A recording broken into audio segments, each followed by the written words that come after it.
You're watching Drakewing Gaming. Enjoy the video. Hey guys and gals, now we're here from Drakewing Gaming. It's me on Twitter, the Gaming Dragon. Today I'm coming back at you with a Let's Play episode of Sylving Reforged. So let's go ahead and jump right back in, shall we? Alarm chain, you are up, and let's go. As y'all can tell, my voice is mostly back to normal, so... Alrighty, anyway. Letting out a loud, frustrated groan, I grab the torn fabric from the bush. Not sure what to do with it, but it's something. I stuff it in my pocket. I just hope he doesn't unlock my phone before I can have it blocked. It's strange how big this forest is. If I'd known all this was on the other side of the cave, I would have explored it years ago. But for now, I'm just gonna hope to find my way before I get a migraine. It's hard to think straight through the throbbing pain, feeling hotter by the second. Did I come this way? No, not here. I think maybe the turn was farther down? Ah! My head! The pounding is getting worse. Every heartbeat makes it feel like my skull will crack open from the inside. My whole body is sweating like crazy, making my clothes stick to my skin.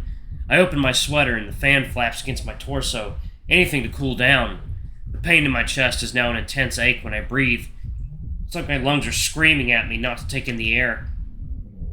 Every bone in my body itches like crazy, like ants crawling under my skin. I can't think anymore. My steps are getting more and more sluggish the farther I walk. Something isn't right. I double over, just trying to breathe. I can feel my heartbeat pulse through my entire body. Everything feels wrong. I need help. I try to yell for help, but my voice won't come out. All I can do is gasp for air. The harder I try to breathe, the more difficult it becomes. What is wrong with... And he turned into a furry. The end. What? My whole body feels sore. Feels like I was hit by a car. A very big car. Repeatedly. I try to turn over, but my body just has no energy to move. Body, how can you betray me like this? I thought we were friends. What time is it? I didn't hear my alarm go off. Meekly stretching my arm out, I reach for my nightstand, but I can only feel more space on my bed. I don't remember my bed being this wide, or that I even got to bed. I just hope I plugged my phone in before I went to sleep.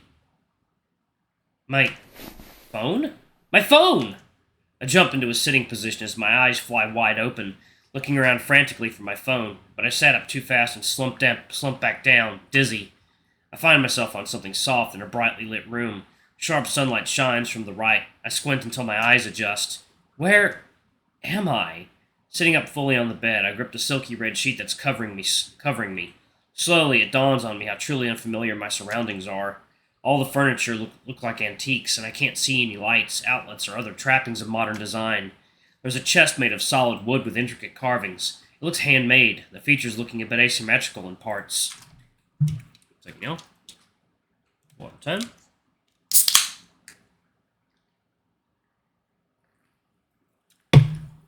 Oh yeah, there you go.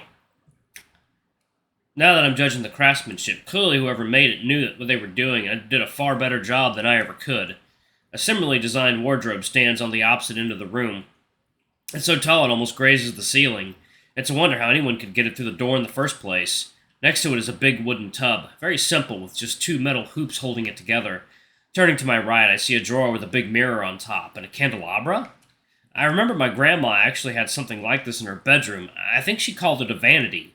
The little carved accents give it a simple elegance. It's way nicer than any of my furniture. I look around some more and spy some more red drapes, a painting, and a shield? I've never seen a real shield in real life before. It strikes me as an odd thing to decorate a room with. This setup would be picture perfect as well as for my shoes and sweater in the middle of it all. Wait, how did I even get here? My mind's still trying to wake up, and I'm not entirely convinced I'm not dreaming. The floor creaks from behind the door. Is someone there? Are you up, stranger? I heard you shout. A deep and husky voice comes through the door.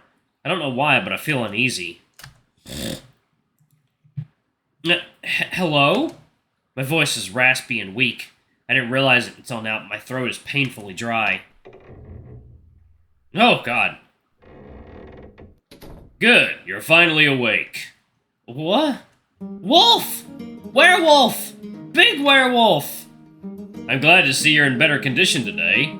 The big werewolf comes closer. I have to tilt my head back to meet his gaze due to his towering height.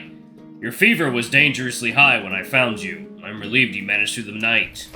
He leans forward, placing his hairy hand against my forehead.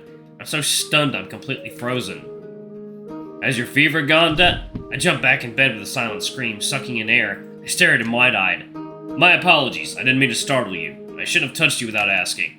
It looks like you're well enough to move on your own again. That's good. How are you feeling, stranger? I'm too busy reeling from the sight of him, answering him without thinking. Fine? That's good to hear. Can I ask you to stay in bed a little longer? You were unresponsive for a long time, and I'd like you to take things slowly. Huh?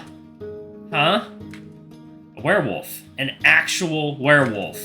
Allow me to introduce myself. I am Agnar. May I have your name? I can't very well keep calling you stranger. He chuckles, and my apprehension is chipped away little by little.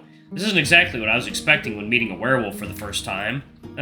Aron. Aron. Quite a fine name for a lion. It suits you.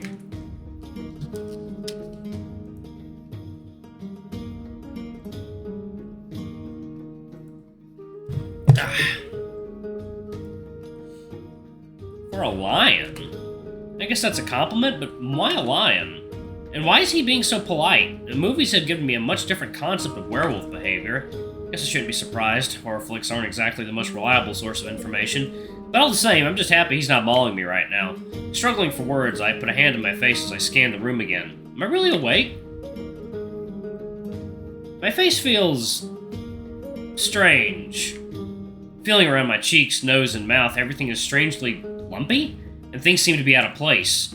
At least there's no pain, but something is definitely wrong. What happened to my face? My face, it's all big and swollen. When I found you, aside from your fever, you seemed unharmed. Don't worry, there are no lumps or bruises to be found on your muzzle. Here, have some water. You need to drink a lot when you have a high fever like that. He leans to the side and pulls up a mug from the floor. I hadn't even noticed it was there, being so close to the bed that I couldn't see it. Here, there's more in the pitcher when you need it. Before I can grasp the mug, I see my own hand for the first time since waking up in this bizarre place. But it's not my hand. This one's covered in short, light hair. Fur? But my hand. Your what? I raise my left hand, only to see it's the same as well. I rub the hands on the arms, feeling fingers stroking fur, as if I was petting a cat. But it's like an out-of-body experience, like my brain can't quite resolve the conflict of sensation and expectation. Is this really my arm? Ah, you mean your paw. Does it hurt? No, but why are my arms covered in fur? The big werewolf immediately goes silent, the tension cutting the air. The air feels as sharp as any knife. I shouldn't have said that. I don't want to upset the wolf, especially not before I can figure out what's going on. Whatever's wrong with me, it'll be safest to act natural and take things in stride for now. Play along now. Panic later. I mean, why is my fur so orange today? It must be the light in here. My mind's been pretty foggy since I woke up. I'm all over the place right now. Ha! You're a jokester, I see. But that's a good sign. If you're well enough to crack jokes, your recovery must be coming along well. I try to smile back at him, but it's hard to muster one while thinking about whatever's going on with me. Joking aside, you'd better drink up. Your body needs all the water it can get when you're sick. He hands a sizable mug of water to me, and I accept it gingerly. You should drink as much as you can. I'm happy to refill the pitcher when it runs out. I've never seen you in the village before, Aron. Are you new in these lands? I guess. Where are you from? I'm from a town, not too far from here, I think. Really? The nearest town is several days' journey from here. Can you tell me the name of your town? It doesn't seem like it's a good idea to answer that question, but at the same time, it seems like a worse idea to lie. Not knowing what else to do, I just look down and keep quiet. You seem a bit tense. You're still not fully recovered.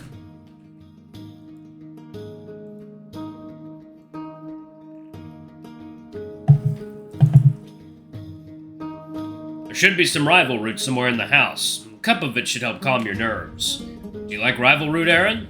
I've never heard of anything called rival root. Sounds medicinal. Sure, I can handle bitter drinks. That's good. You stay here and rest while I go downstairs and fetch it. And with that, he walks out the door. Finally alone again, my hands are shaking. I can't believe I just talked to a real werewolf. Looking down at the water in the mug, I carefully lift it to my lips. I take a long gulp, the cool water rehydrating my throat. but the water spills out from the sides of my mouth and drips onto my shirt. I try not to think about it and just chug down what I can. I'll worry about what's wrong with my mouth later. I sent the empty mug on the bed next to me and release a great sigh of relief. I really needed that. Looking down over the blanket, I can make out the shape of my legs. If my arms are like this, then does that mean... Pulling the blanket away, I can see that my feet are now covered in the same light orange fur, and my feet have been replaced with paws, with wide toes and claws. Lifting up my shirt, I can see a fluffy belly with a white tuft poking out of my pants. The scent of sweat hits my nose, making my nostrils flare, and I cringe. I cover my nose, inadvertently feeling that odd lump on my face again. My face! I need to look at myself in the mirror, right now. I hop off the bed and onto my feet, only to immediately fall to the floor. Ow! Using the stool next to the vanity, I pull myself back up. My legs are shaking like a newborn fawn. Everything with these new feet feels wrong, even just standing on them. Putting one hand on the vanity, I push most of my weight against it and face the mirror. Heh. In its reflection, I don't see myself. Instead, I see a lion man wearing my clothes. I raise my hand towards my face, and the lion does the same with his. My fingers feel short, bristly fur.